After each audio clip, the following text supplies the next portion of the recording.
G'day, it's Clive Rocksinger here. I've made the model up. The prototype works. It's a disaster. And, you know, people will be thinking, he's made all the classic newbie mistakes. Which is probably because I'm a newbie. And I've never done this before, not to this level. One thing I found out about this new printer. You can control the amount of layers that it puts on the machine. You can control the patterns of this stuff, of your rafting and all that. But what it only does is it only puts a couple of layers on the top to finish it off, and with the little Creality one, it put 10 layers on, and you can grind a little bit off it. But this one you can't take anything off it. It's only, so you can see how thin it is there. It's only a couple of layers. So the next one I make up, I've got to change the amount of layers. But fundamentally, this concept does work. I didn't see it in real life, and it definitely does work. It's overkill, and what I want to do is be able to change the tension so that that hook actually puts pressure on whatever it's grabbing. And this is for a particular purpose. Usually, when you design something, you find out that there's another purpose for it. So the idea of this is, number one, is just to run right through the model process and try and get this up to a completed unit that you can use. And I've got a professional 3D printer, so I can use ABS. I've even been told you can use engineering plastic on that. So I'm going to try and get this as high a quality as I can. And things like that. I bought that for my drill stand. I actually bought it for the lathe. That was too big for that. It was too big for the drill stand.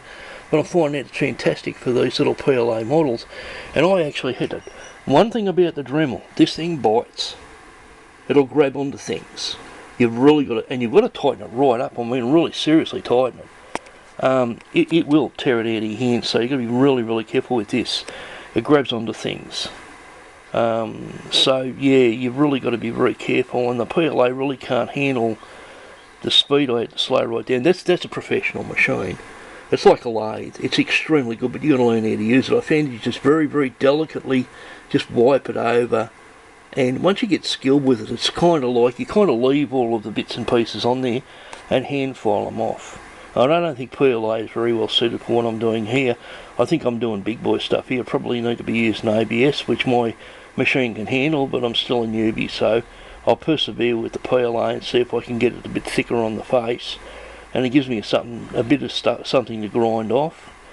And I've now got to build a spatial model for this, which I'm building on the computer, and get all this functioning and get all the dimensions and that right so that it works. And I should be able to design this so it can actually get more pressure in that hook. So you can actually clip it onto something and it'll actually put a bit of spring pressure on it.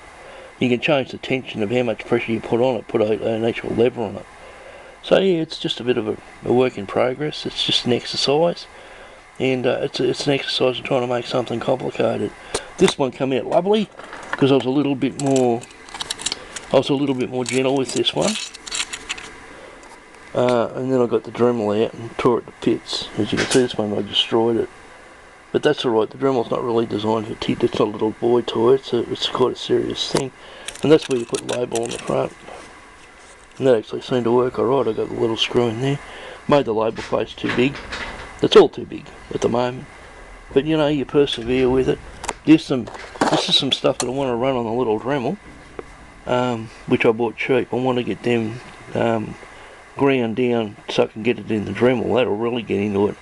But I reckon I might have to I've got a little milling machine I bought by accident, and it's only a bit longer. It's about twice as long as that.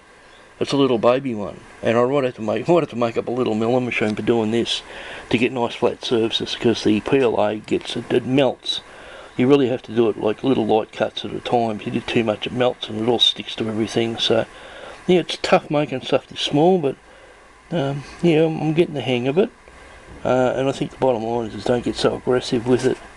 Here's some shockers that I'm going to be using the Terran Fireblade. Or the type of shockers that I'm going to be using, which is your actual Traxxas type ones. And I want to build a tester for testing the tension in these springs and how much it costs, how much force you've got to exert to push it down. And I want to work on a graded spring. I like the two graded springs where you got soft and you got a stronger spring at the bottom, so that when you hit a really hard bump, it goes down to a harder spring. So yeah, I've got to build a tension tester for that. But this machine is a lot faster than the Creality, because I don't have to keep making plates up all the time, like cleaning the plates up. This thing's got a heated bed, so it's going like a rocket. But yeah, this is a disaster, but it's only my first one, and first attempt at quite a complicated thing. The not enough layers. I need to increase the layers, and I'll see how I go next time, and I'll be a little bit more. I've got to try and find my little files. I've got a set of files for this. I'm just going to have to find them. Alright, Clive Rocksinger over and out.